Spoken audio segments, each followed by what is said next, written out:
Well, good morning everybody and welcome to this edition of Wild Walks. I'm Steve Dealey. It's grey, it's cold, it's windy, and until a few minutes ago it was peeing down with rain. So where am I? Where else would I be in Britain with that kind of weather? I'm at the seaside.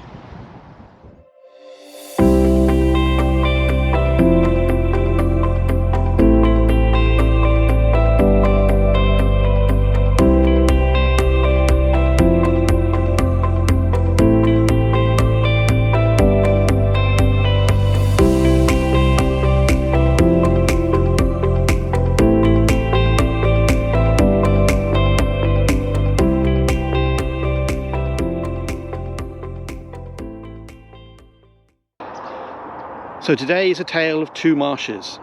Farlington marshes to the east of Portsmouth and Keyhaven marshes to the west of Southampton. And I'm looking for two birds, both of which have travelled a long way to be here. A gull and a lark. So this is the gull that I'm looking for, the Sabine's gull. Around 200 Sabine's gulls visit the UK every year, almost always on our coasts. Especially when it's in its full summer breeding plumage with a jet black head, the Sabine's resembles the black-headed gull, a common British species often seen screeching and screaming on our lakes and waterways. But despite its similar appearance, the Sabine's gull is only very distantly related, and is in fact the only species in its family. While there are identifying marks on the wings, the easiest clue that you're looking at a Sabine's is that black bill with the bright yellow tip. So I found the Sabine's gull. It was on the mud flats behind me, but then it flew over and it's landed on the path just 10 or 12 feet away from me here. It's busy sitting there poking around on the ground looking for things to eat. This is an Arctic species. It breeds in the high Arctic in North America and Europe, and then flies south for the winter and occasionally stops off here. So it's not an unheard of species, but it's quite a rare one to see one here. And this one, surprisingly, considering it's February and it's cold, is in full summer breeding plumage with a jet black head and a black bill with a yellow tip. And it's so unafraid of people that it's been flying around my head and the heads of the other bird watchers down there. It's a truly remarkable thing to see. Well, I thought I'd be doing many things today, looking for a seagull, but not lying on the ground.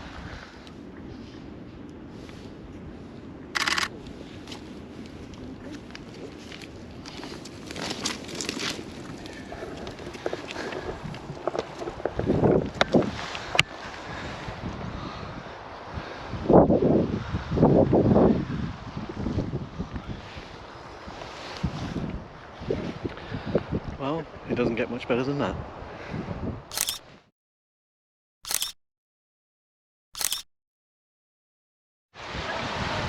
So my day is just getting better because on the way back from photographing the Sabine's gull, an entire flock of Brent geese has just landed on the sea in front of me.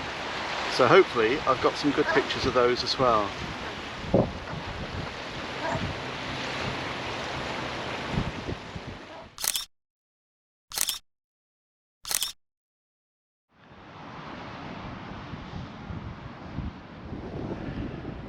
So I'm at Keyhaven marshes, which is near Lymington on the south coast. I'm here to photograph wading birds, and there's just been whole flocks of them out on the marshlands behind me. The tide is going out now, so it's revealing lots of mud that's full of lots of lovely invertebrates for them to eat. And the trick with wading birds is you can't go chasing them, you have to let them come to you. So let's see if that trick works or not.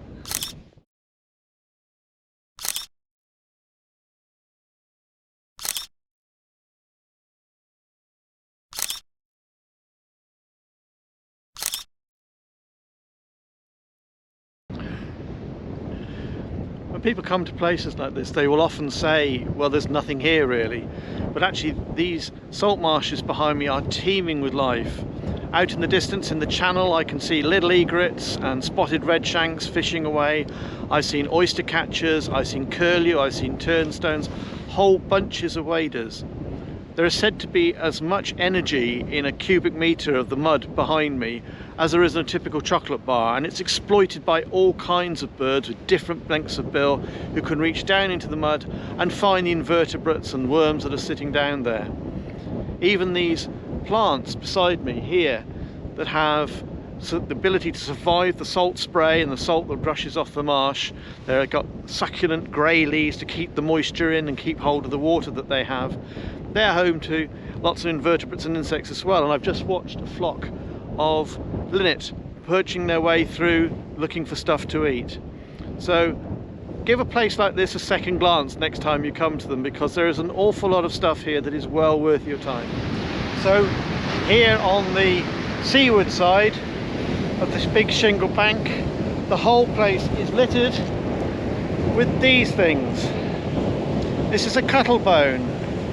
The cuttlefish is a relative of the squid and the octopus, but it's a bit like a snail that got confused and decided to grow its shell on the inside. This is thought to help the cuttlefish with buoyancy in the sea.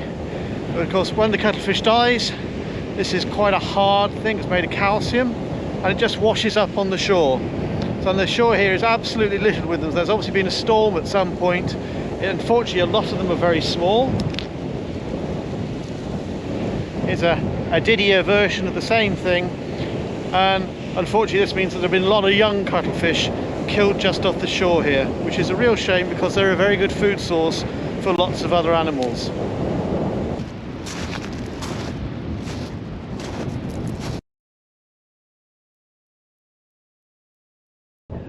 Unfortunately, there was one bird I had hoped I might see down here, which is a shorelark, which is another rare visitor to our shores. They are coastal specialists. They love a shingle beach like the one I'm standing on, and they're very well camouflaged. But there's a lot of shingle beach here, so even if the bird is still here, the chances of my seeing it are pretty slim.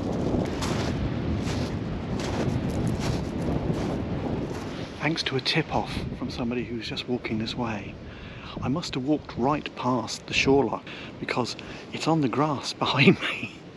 So this is a Palearctic species. It comes down from the Arctic and travels its way south, and every year 200 or 300 of them stop off, always on the coasts. They like shingle beaches like the one that I'm on here, and they will potter around looking for insects and such like on the shoreline, particularly on the strand line where the seaweed and such like has got washed up, and they'll go through that looking for all the insects that are there.